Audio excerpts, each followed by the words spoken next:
welcome to another motovlog on my channel. My name is Marshall3498. And this time on my channel for my weekly upload, I thought I'd try something a little different. And welcome to a night vlog.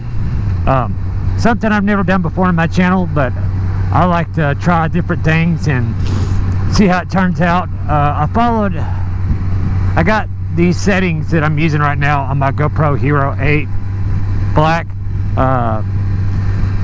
from a YouTube video, another motovlogger, but he does more like a voiceover in this video that I found the settings from, and I'll put a link to that video and try to type out in the description on the settings I used. Also, not really good enough, unfortunately, at this time with my editing software that I use, which is DaVinci Resolve.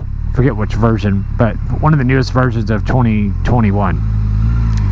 I'm not good enough at that. I never really tried it to be able to put something like that on the screen, but I'll give you a brief overview while I'm stuck in a little bit of traffic, which is supposed to be something fun on a night motovlog, but whatever. I'll start off with the settings I use, mainly difference between the regular daytime motovlog and the night vlog. I usually, if I don't get killed by this car, come on, lady. I usually only upload in 1080 at 24 frames a second because I do use ND filters in the daytime in East Tennessee where I ride at. But since I'm only running one camera today instead of two, what I normally do on my channel, one facing me right up here is where the mount is for it. You might be able to see it, I don't know. But what should have went down that way and get away from this traffic. So the settings, sorry about that, I'm trying to ride and motovlog at the same time. Not always the easiest thing to do, especially in a lot of heavy traffic where people like to go below the speed limit and all do the same speed and ride side by side. But like I was saying, I normally run two cameras on mine, but since I'm doing a nighttime motovlog, I thought get the most amount of detail possible. This is filmed in 4K at 24 frames a second. That's the main difference in the setting was. And on the white balance, I set it to 3200 Kelvin instead of just on auto, what I normally do for the daytime. And then the ISO minimum is at 100, which is what I always use. I usually use a maximum of 400 during the day, but I use a maximum because nighttime at 1600. And I just leave it on GoPro color. It does a pretty good job in the daytime. I don't know what this will turn out to be, if it even makes my channel, but if it does, cool. Golly, people just don't pay attention at all.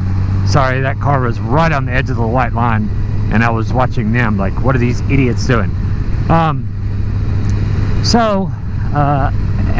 I just leave sharpness set at medium, and I just use GoPro color on my Hero 8 Black and let it do its thing. Usually don't really bother with color grading because it's not something I'm really that familiar with, but we'll tell you this on the video I watched on YouTube. Even though I do live in a fairly rural area, they said, of course, if you're doing a nighttime motovlog, if you're doing just a regular motovlog and not like a travel vlog, morning, leaving somewhere, to try to ride in an area that's real well lit. Our roads are lit up some, but not great. So there's that. There's not really anything I can do about that. I can't produce a whole bunch of really good light. Our interstate systems here, for the most part, I mean, they have a little bit of light, but not really that much, actually. I guess because I live in a rural kind of area.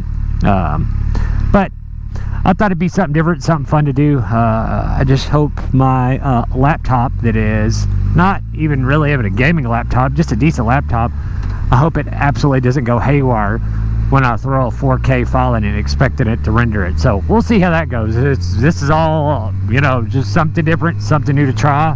Whether it turns out cool, if not, I'll trash it and I'll try some different nighttime settings. Like I said, I just wanted to do something different. I'm always looking for new and creative things to do. you know, you could even use these settings if you wanted to leave somewhere on a trip in the morning, someplace where you're doing like an iron butt challenge or something like that, or really trying to cover a lot of distance, or maybe you have to be back, you know, at a certain time.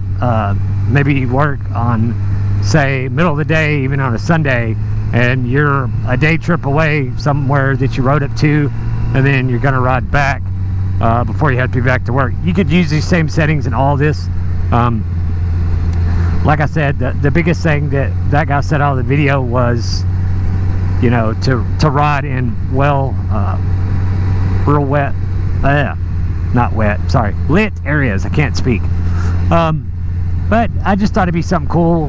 This is kind of our main strip through one of the areas I live in. There's a mall not far up here, so it's really the place with the most amount of light possible. I just thought I'd try it, see what it does. If it turned out great, if not, oh well, I tried. But if you maybe found this video useful, maybe brought you some new ideas to try as a motovlogger yourself, let me know in the comments down below. I'd be more than happy to help you or assist you, give you some new ideas on something to try. I'm sure that the newest GoPro 10 would just come out not long ago, would probably do better in this kind of situation, but I'm just a small channel, and I don't really have $500 to drop on a brand new GoPro when this one is not even a year old yet, so whatever. But on that, guys, if you've got any questions, like I said, let me know down in the comments below, and I'll be more than happy to help you or assist you.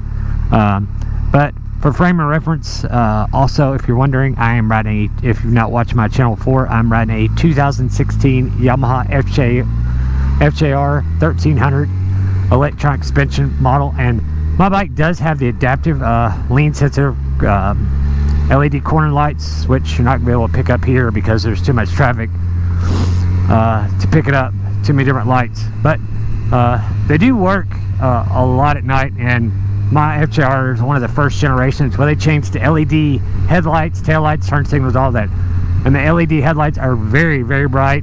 I've even had, of course, you know, that's on low beam. I've had many cars in the little rural area I live in, sometimes on a back road, flash their lights like they think I'm on high beam, and I'm like, yeah, this is low. You think that's bad, you see high. But on that, guys, that's about all I got for today's motovlog. Like I said, I hope this helps somebody. If not, if you like the nighttime content, let me know, and we'll see you on the next one. See ya.